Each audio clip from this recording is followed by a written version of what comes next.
Salut les Tokufor et bienvenue dans cette nouvelle épi-view consacrée à Garo Vanishing Line diffusée sur Wakanim tous les vendredis soirs. Aujourd'hui on va parler de l'épisode 14 qui voit le retour de Luke sur le devant de la scène.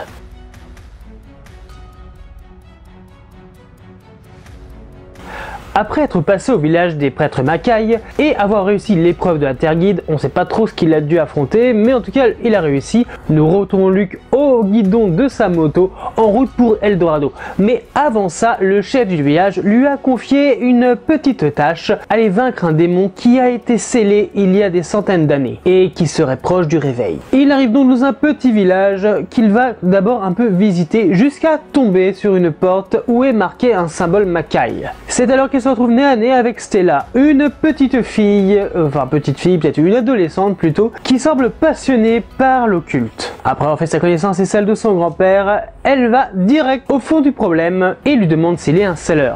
D'ailleurs, c'est quoi un seller?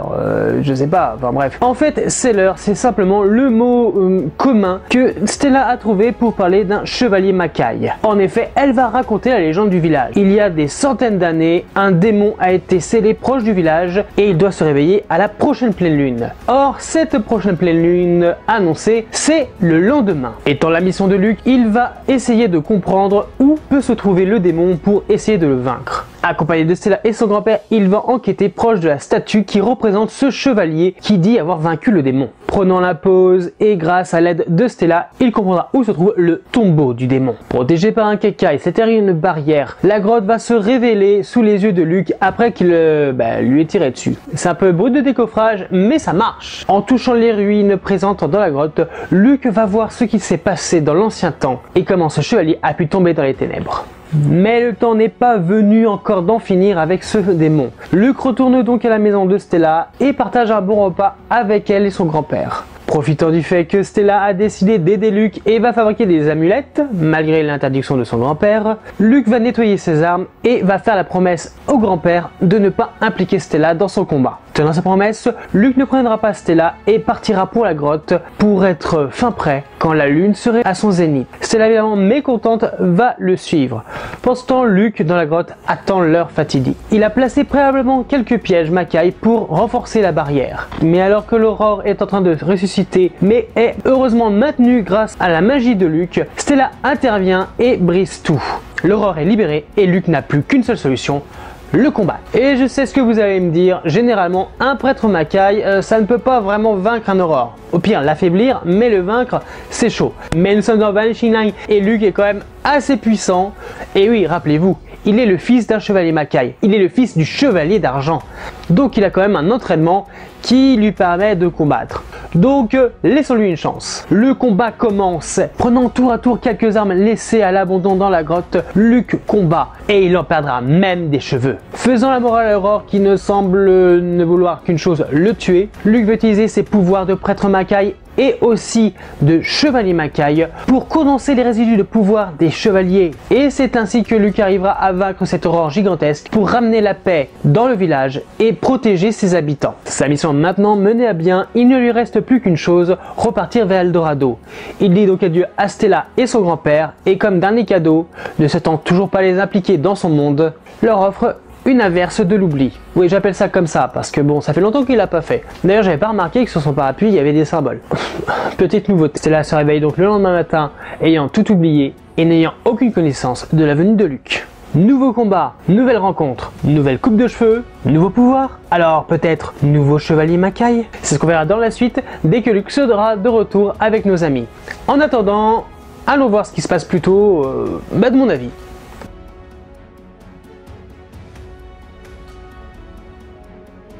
Bon, je vais pas vous cacher, l'épisode était juste terrible. Comme je le dis depuis le début, Luke est l'un des meilleurs personnages de Vanishing Line et cet épisode le montre bien. Déjà, premier point, Luke a une attitude toujours assez maussade. Le fait est que l'épisode est assez rocambolesque de gags, de situations grâce à Stella, permet d'apprécier vraiment le personnage et on le verra même rougir un peu de honte. J'ai vraiment apprécié le traitement du personnage, commence vraiment à s'ouvrir aux autres au lieu de toujours rester seul. Ça me plaît beaucoup et j'espère que ça va continuer. Ensuite, parlons de l'épisode lui-même sur l'action. Je l'avais déjà dit dans l'épisode 13, on retrouvait cette action de combat qu'on voyait déjà dans No Cocoon, très fluide, très dynamique. Et bien là, on est de retour. En plus, c'est des clus qui mêlent ces deux potentiels, Chevalier Makai et Prêtre Makai. Ça donne vraiment un combat dantesque. Moi, j'ai adoré ce combat. J'espère vraiment que Luke va posséder une armure, peut-être pas celle de son père, mais une autre. Quoique non, c'est pas possible. Donc j'ai vraiment apprécié ce passage. J'espère que Luke réutilisera ses capacités donc de Chevalier Makai, parce que il est doué, hein, je veux dire. Ça se voit qu'il a de très beaux restes. Ensuite, je sais que les gens vont être déçus, mais oui, Luke n'aura plus ses beaux cheveux longs, mais cette nouvelle coupe lui va pas mal. Donc, c'est peut-être le début d'un changement qui mènera à, de nouvelles choses.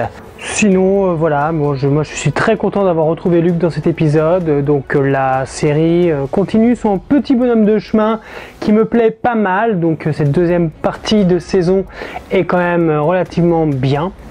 À voir si ça continue. Pour finir, je vais juste pousser un coup de gueule, c'est vite dit. Mais il faut m'expliquer juste une chose, c'est depuis quand c'est aussi simple que le commun des mortels arrive à mettre la main sur de la documentation sur l'univers Makai? Je sais pas, tu peux trouver ça à la bibliothèque de ton quartier? Oui, bonjour, je suis bien à la bibliothèque. Très bien.